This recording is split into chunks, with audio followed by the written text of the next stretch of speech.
hip hop, like you said, is worthy of consideration, is worthy of being studied at a university. And I'm so glad to be a part of this broader movement of hip hop studies that's been around since the early 90s, because we're able to see that the culture, the art that it creates, and the people who create it are worthy of study from a university setting. And beyond that, we talk about Shakespeare, we talk about Bach, we talk about Beethoven, we absolutely can talk about Kendrick Lamar and some of these other artists as well.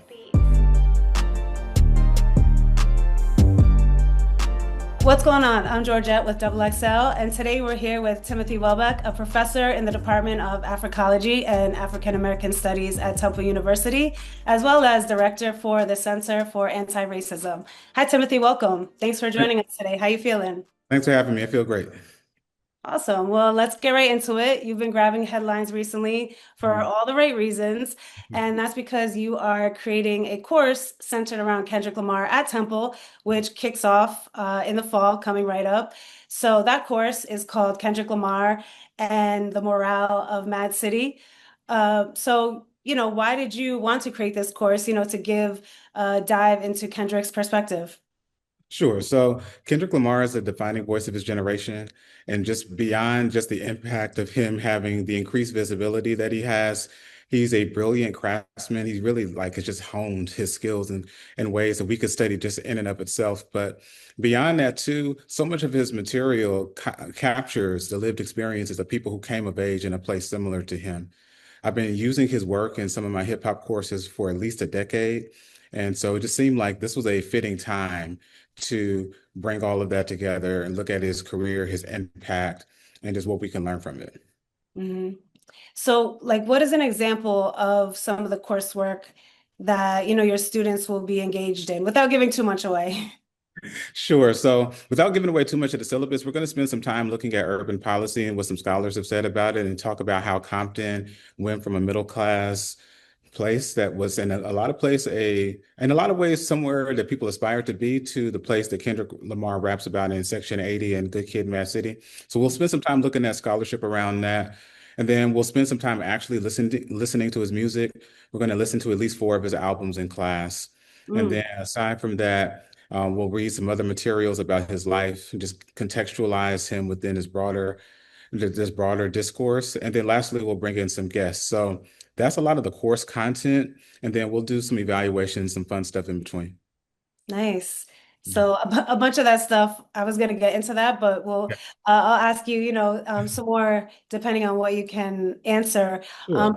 Exploring the Black experience on this scholarly level has been the heart of much of the work that you do. You've Mhm. been a professor uh, for 14 years, is that correct? Yeah, that's right. You did your homework. Yes, I did. That's my job. As journalists out here, we got to make sure we come correct. But why is that important for you to make that a fundamental part of this Kendrick course? In part because it helps not only understand who he is, but it helps to understand his art.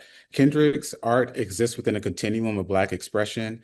And not only do we get to see that from what he said, but also in the music that he creates. If you look at an album like To Pimp a Butterfly, he's got George Clinton, Ron Isley, and Snoop all on the same album. And so just even with that, we're looking at this broader intergenerational creation of Black music, Black expression. And then so much of his content also looks at Black life, particularly Black millennial life, particularly from Compton, but then even the imagination to see yourself beyond the circumstances that gave birth to you. hmm And diving into more of that Compton aspect and how that shaped Kendrick, why do you think that students and we're on the East Coast over here, you're in Philly where Temple is located. Compton is in California, the West Coast. Why do you think that it's important to kind of dive into that lens of a city that maybe students have never even traveled to or been around? That's a great question. One of the things that some of my work looks at is how it doesn't really matter what city you're in, every hood looks the same, Right. right? So at times there's some regional differences here and there, but for the most part, every hood looks the same. And there's a reason behind that. That's by design. And so my students can walk off campus into North Philadelphia and they might as well be in Compton outside of the palm trees. Yeah. And so so they can get a lens into what has created an environment like the one where they're studying through the lens of what Kendrick is doing. And it's like what Jay said, I take you to the hood without riding around, like what he said in his verse of Renegade. hmm And which is so important, a J line like that, but what you're bringing to your course with Kendrick and diving into his lyrics. So you mentioned that you're going to look at four of his albums and have your students explore those. What kinds of lessons with his lyrics are you trying to bring, to the course? In a lot of ways, Kendrick's music humanizes the experience of people who are the after effects of many of these urban policies that we talk about. So we might talk about the war on drugs and police brutality and human trafficking and housing discrimination. He talks about that. So like if you look at Keisha's song or Sing About Me, I'm Dying of Thirst, you're looking at people, two women who are in dire circumstances who get entrapped in human trafficking. Or if you look at Good Kid from Good Kid, Mad City, he talks about the perils of intra-community violence and also state-sanctioned violence with policing. And so, or if you look at To Pimp a Butterfly, so much of that album is influenced by his time in Robbins Island and spending time in South Africa and taking more on a diasporic viewpoint to not only his content, but just who he is as a man. And so his art in a lot of ways gives us a lens into many of these different topics and ways that we can discuss them more clearly. Hmm.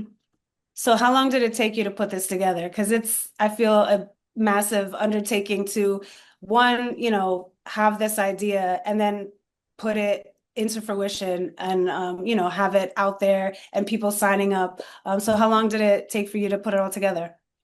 So the short end of it is the class went from an idea to what it is now in about a year. I first proposed it to my department chair about this time last year, and she loved the idea almost immediately, welcomed it. She said, send me a sample syllabus, and I did that. And then she went through the protocols to get it approved. But the longer answer is, like I said, I've been using Kendrick's work in a lot of my classes. I used to teach a class I developed called No City for Young Men, Hip Mm. Hop and the Narrative of Marginalization. And a lot of the topics that we talked about in there, we will talk about in this class. So some of that foundation has already been set. So I was fortunate enough to have somewhat of a rhythm of doing these things up until this point as well. That's awesome. And the knowledge, of course, in knowing his work already is super important because you can't talk about things and be the professor without, having your own study and knowledge of it. So when you look at Kendrick, as an artist, and there could have been many different people, that you may have considered or thought of, but Kendrick, it seems like you mentioned, he's been part of your coursework in the past. Why him? So again, you can look at it a lot of different ways, but I think it comes down to a few different considerations. One, just how so much of his art encapsulates the Black experience, the Black perspective, and gives a lens into Black life. And again, he's a master craftsman. He has a Pulitzer Prize for a reason. He's got 22 Grammys for a reason. And then you look at just his overall impact too. So in a lot of ways, he is the leader of this generation that we say emerged during the blog era. I know we were talking about the big three before last year, but but in a lot of ways, he's a leader of this generation, and I think that all of those things together make him ripe for study. And so I think that's why I landed on him per se, just looking at all those things together. Hmm. So the last time we had new music from him is the GNX album, and now we have, thankfully, a new verse from him on Mhm. Clipse's album, Let Yeah. God Sort Him Out. So he's on the song Chains and Whips. Right. And I wanted to do like maybe a little exploration of that, like a Sure. mini course, so to speak, of Okay. what maybe students, could expect. Now, I just wanted to take like a certain line from there and, just, see what you might come up with. So, Absolutely. for example, one line that he says on there, the things I've seen under my eyelids, kaleidoscope dreams, murder, and sirens. So, how would you possibly approach that to your students? So again, I think that's a perfect encapsulation of so much of what he's come up with. Literally from the time that we met Kendrick, we've seen him talking about having to navigate violence, the perils of what it's like growing up in Compton, and that mirrors so much of his content before. So like on Damn, he has the song Fear, and he talks about the fears that he had at 7, 17, and 27. And the fear that he had at 17 was trying to make it out of Compton, a place where some people don't make it into their early 20s. And so seeing so many of his friends die, seeing so many of his loved ones locked away. He talked about his daddy's commissary made it to commas. He's talked about that before. So just knowing people who've been incarcerated. That's what he's talking about in Chains and Whips. It's similar to what he talks about in Fear or what he talks about in the interlude leading up into the album version of I, when he's like, how many have we lost? He's seen all of this carnage and people dying and things like that. So it's a great example of that. And he does it so succinctly right there. Hmm. Well, thank you for letting me be a student in your class for a few minutes with that. I appreciate it. Doing great, G. So you mentioned you'll have some special guest lecturers. Tell us a little bit about that. Who you may, if you can't name names, like will they be people possibly connected to Kendrick that come in and discuss? So I won't say all the names yet because I'm still finalizing the list and things like that, but I am working to bring people who've worked directly with him, people who know him personally. I've sent the bat signal out to him too, so we'll see. We'll see what happens. He has an open invitation, but honestly, the entire PG Lane camp, the entire TDE camp, they've got an open invitation to come. But I've reached out to label execs, producers, and artists who've worked with him. Reached out to even media people and other scholars who've covered him over the years, so we can get a full lens and as we talk about just him and his impact in life. Hmm. I think Kendrick will make the trip to Congress Let via the official, guest lecture. By all means, especially exploring, and going into the depths that you are. So, with this, did you have to get any permission from him to put this together? No, so I did not have to get specific permission from him per se. He's a public figure, and so he is someone who's subject to discourse. So in the same way that you could write an album review about him or write a perspective on him, or the same way others might write a biography about him, we're able to do the same thing. But we're trying to get as close as possible to being able to get his perspective. So we're looking at a lot of primary sources, his work directly, talking to people who've worked with him, all of that. Hmm. And that's the best way, especially, from the source, which is him and the people. No pun intended. Yeah, surrounding him.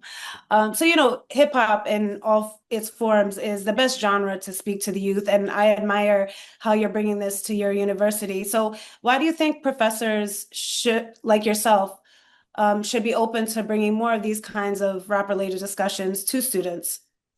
One, because hip hop, like you said, is worthy of consideration, is worthy of being studied at a university. And I'm so glad to be a part of this broader movement of hip hop studies that's been around since the early 90s, because we're able to see that the culture, the art that it creates, and the people who create it are worthy of study from a university setting. And beyond that, we talk about Shakespeare, we talk about Bach, we talk about Beethoven. We absolutely can talk about Kendrick Lamar and some of these other artists as well. Exactly. Has there been a full registration in your class? Like, are there any spots left? How's that looking? That's a great question. As of right now, there are a few spots. We had to open up more seats. The class was full up until Monday. So we opened up a few more seats. So there's still room as of the time of this recording. I don't know if by the time people see it, if that'll be true, but I want as many people as possible to be able to participate in the course. And we're trying to figure out even ways that we can make it accessible to non-Temple students too. That's amazing. So I think it's understandable why it would be almost full, especially with an artist like Kendrick, and arguably one of the best artists that we have, out here in our time. Why do you think that there is such why do you think there's such an appeal to him? Like, why is he praised so much, especially within hip hop and outside? I mean, the Pulitzer Prize, you said it earlier. I mean, the man said it. He's what the culture's feeling. And I think in a lot of ways, Kendrick is his authentic self, his true self in very daring and vulnerable ways. He makes dynamic art that resonates with people, even people who haven't had the same experiences as him. They can connect to him on a human level. And I think that's what's really separated him from some of his peers, especially when you blend that with the excellency of his art. So on your side, you're a civil rights attorney also, correct? I sure am. And I heard that you rap. Is I that right? do. I think those two aspects of yourself as specialties, they can help you in diving into this type of coursework. Why do you think that it may be also helpful in that way to teach something like Kendrick as a rapper and going into his work, from all sides? Again, that's a great question. As a practitioner, I just have a lens that some of my colleagues may not have of just what it takes as an artist to create art, to put it out, the process itself, the lens of creating art, all of those things are a perspective that I have that's unique. And then as a civil rights attorney, it gives me a lens into some of the issues that we're talking about. So when we're talking about housing segregation or racial profiling, these are the after effects of laws and policies that a lot of my legal work is impacted by. And so I'm able to give a lens into that.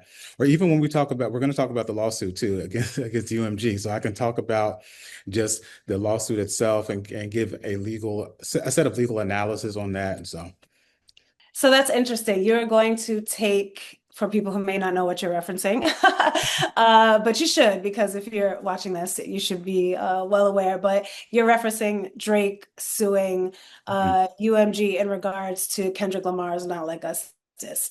yes. Uh, Yes, and forgive me for not being clear. Exactly. So Drake, through his attorneys, has brought a suit against a number of parties. Some of them have been withdrawn or dismissed, but the lasting suit is against Universal Music Group and is basically making two main arguments. One argument is that they colluded with their vast network to inflate Kendrick's influence and to diminish his own during the height of the beef. And the allegation is that was done in part because he's in contract negotiations with them and trying to put him in a disfavorable position. And then the other argument is that the song "Not Like Us" was defamatory and that Universal Music Group knew or should have known was defamatory. So mhm. we're going to talk about that. I have thoughts about the suit itself, and so we'll talk about that in class and everything like that. Got you. So we will save that for your class. It's giving away a little bit too much. That means that you have to register to Please. get Timothy Welbeck's opinions on that. So what do you hope that students get from this course and this experience with you as the professor? Sure. So my first hope is that they're able to come away with a clearer view of just how hip hop is a part of this broader continuum of Black life and Black art in America that spans centuries, goes back to traditional West African cultural expressions and norms. So I want them to first have that. I also want them to get a clearer and more authentic view of hip hop culture as itself. And also want them to have a clearer view of just how Compton became Compton and then also have a better understanding of Kendrick, his life, his work. Hopefully, they walk away with all of those things. The class is a success, and we are able to dissect Kendrick's music clearly, analyze it, critique it, and enjoy it to some degree, and then also look at some of these broader ideas too. And what do you give to your students as their assignments? What is an example of something that you might put together? Sure. So one of them actually is going to be either an essay that they'll have to write, or they'll have to write or do a video essay about what is Kendrick's magnum opus. And so looking at his discography, which album best encapsulates not only his career, his perspective, but also the cultural impact and all of that. And they'll have to pull together some of the things that we've talked about, why that is, and like reference some of the other materials that we've done up to that point too. So they have to like do like real collegiate work, but Right. it'll be around a subject that hopefully that they'll enjoy and have fun in doing so. No, So of course. right there. Exactly. And I'm sure because it is Kendrick, and like you mentioned, that the spots and the seats are already filling up so fast that they will be excited about it. Why do you think it's important to look at like all sides? You mentioned bringing in that you mentioned bringing in that lawsuit, which is not necessarily the most positive aspect, to a part of a battle that consumed like all of our lives in hip hop. But why is it important to look at the ups and downs that circle around Kendrick in this course? So that's a great question. So, in part because it happened, that it's a historic thing for someone to initiate litigation based off the output of a diss. Like, seen people like we've seen battles in hip hop literally since Busy being Cool Mo D. So like it's been going on for a long time. But for someone to call the lawyers is a whole nother conversation. So that in and of itself is worthy of study, but also it impacts so much of the business now too.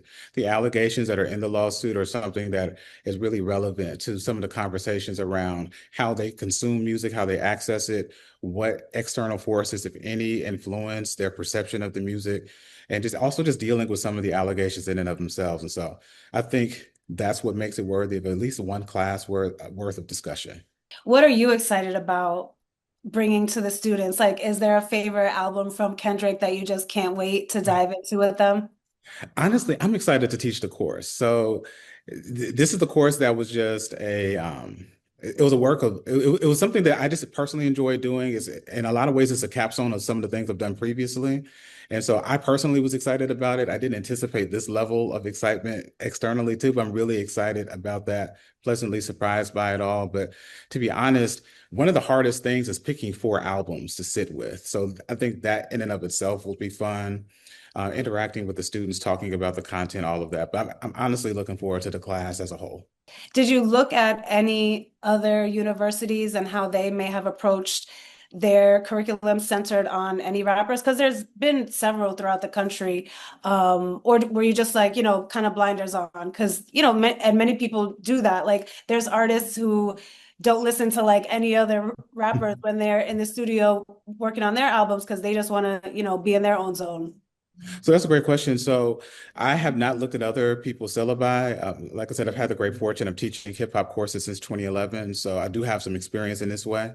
And then one of my colleagues created a course on Tupac that I had the pleasure of teaching. So I've done a course on a person before. So I have a foundation for how to go forward with something like this. And so but I am aware. It's Regina Mhm. Bradley has the Outcast course, and Right. Eric Dyson has the course on Jay-Z.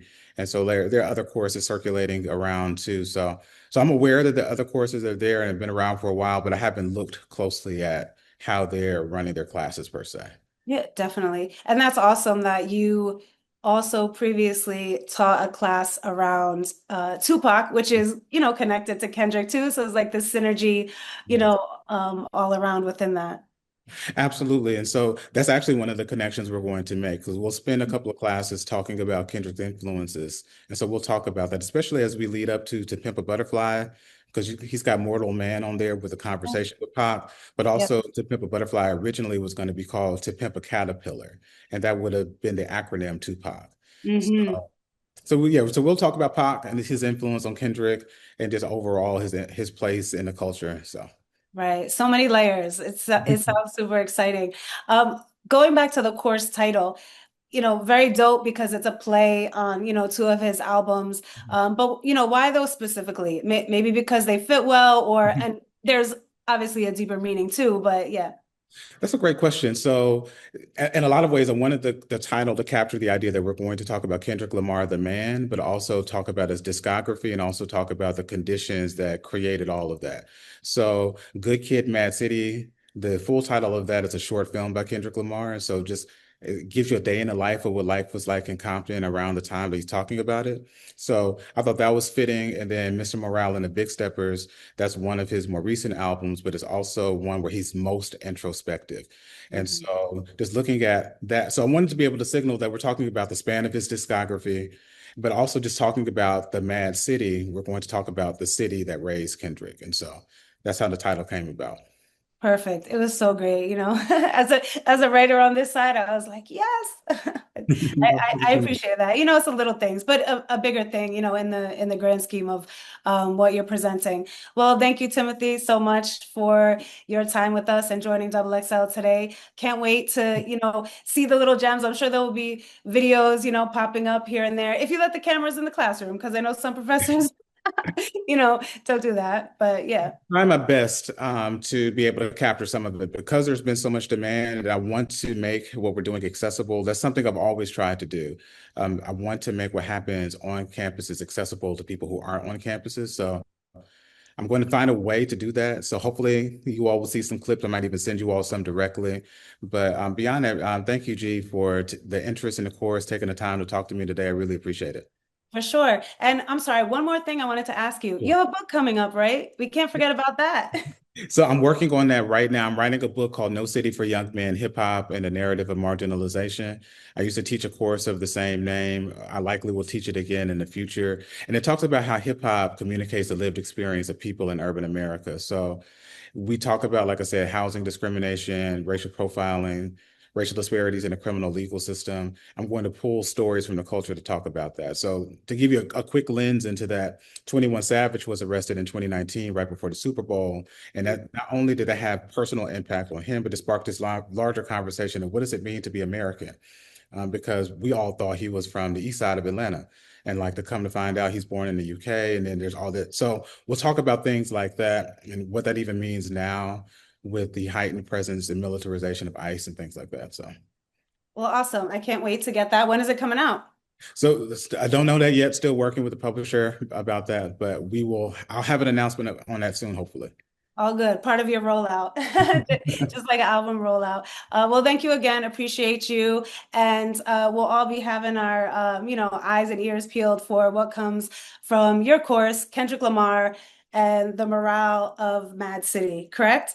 Yeah, and the morale of the Mad City. You're right there. So Okay, awesome. All right. Thank you so much again. Appreciate you. thank you. I appreciate you.